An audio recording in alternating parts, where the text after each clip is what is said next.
Chers frères et sœurs dans le Christ, chers amis, bonjour. Permettez-moi de me présenter, je suis Monseigneur Martin Laliberté, évêque auxiliaire à Québec.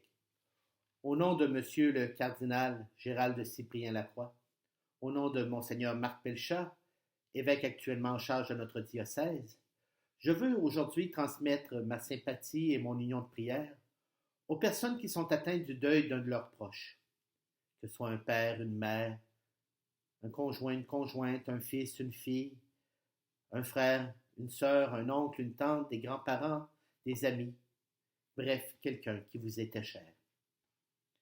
La situation actuelle ne permet malheureusement pas à votre famille et à la communauté chrétienne de vous rassembler pour partager des paroles et des gestes de sympathie à l'Église. D'y aller, d'y entendre des textes de la parole de Dieu qui raffermissent la foi en la résurrection du Christ et apportent la consolation de l'espérance en la vie éternelle.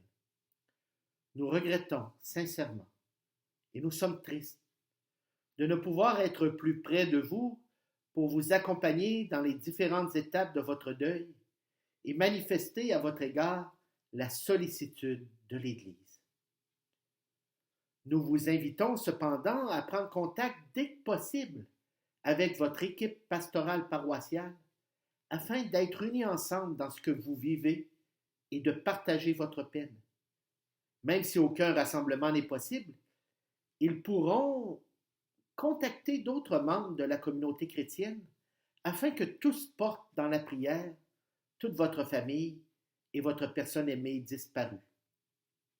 Ils pourront aussi vous offrir du soutien et des ressources spirituelles pour ces moments difficiles que vous vivez. Nous aurions souhaité célébrer sincèrement ces jours-ci les funérailles chrétiennes de votre proche pour le présenter en Église à Dieu le Père qui l'aime et qui l'accueille dans son royaume. Nous devons cependant, comme toute la société, respecter le délai nécessaire qui est causé par la crise du COVID-19.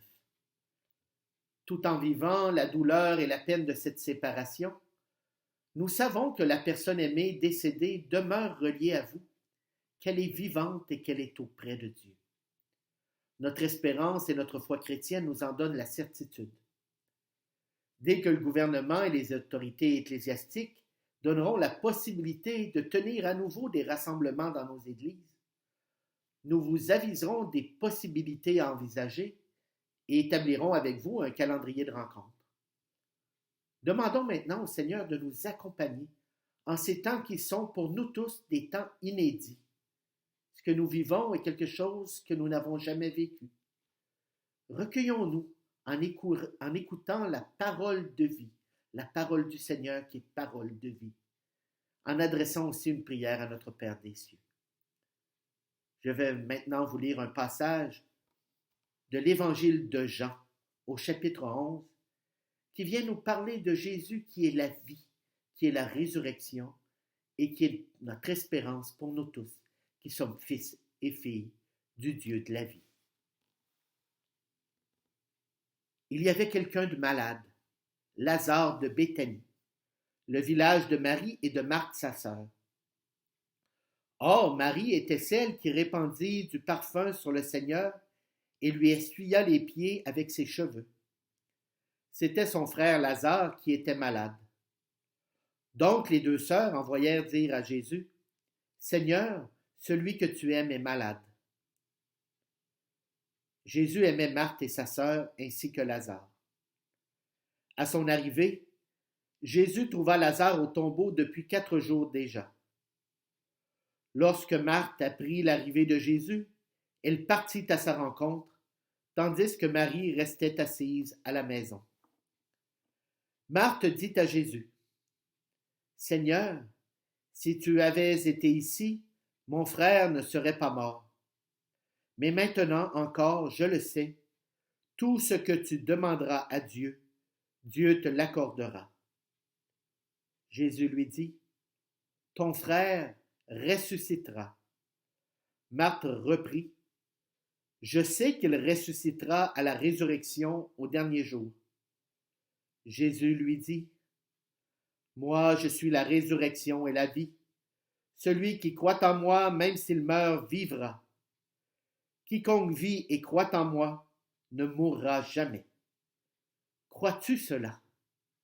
Elle répondit, oui, Seigneur, je le crois. Tu es le Christ, le Fils de Dieu. Tu es celui qui vient dans le monde. Cette parole de Dieu nous invite à l'espérance et à la vie. Adressons maintenant une prière au Seigneur. Seigneur, Dieu de la vie, dans la confiance, nous nous tournons vers toi. Tu es le Dieu qui a fait sortir Lazare du tombeau. Tu es le Dieu qui a ressuscité ton Fils Jésus d'entre les morts, afin qu'il soit le premier de tous ceux et celles que tu appelles à la résurrection. Nous te confions nos êtres chers qui se sont endormis dans la mort. La séparation nous laisse un vide au cœur, mais permet que nous, ceux et celles qui restons, puissions continuer notre route dans la certitude qu'ils sont auprès de toi, dans l'attente de la résurrection finale, où tous nous vivrons pour l'éternité, réunis dans ton amour de Père.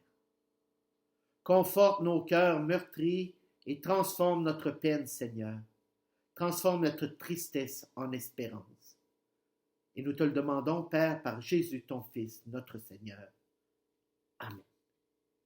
Frères et sœurs, soyez assurés de notre soutien et de notre prière. Et que Dieu vous bénisse, qu'il vous garde, lui qui est le Père, le Fils et le Saint-Esprit. Amen.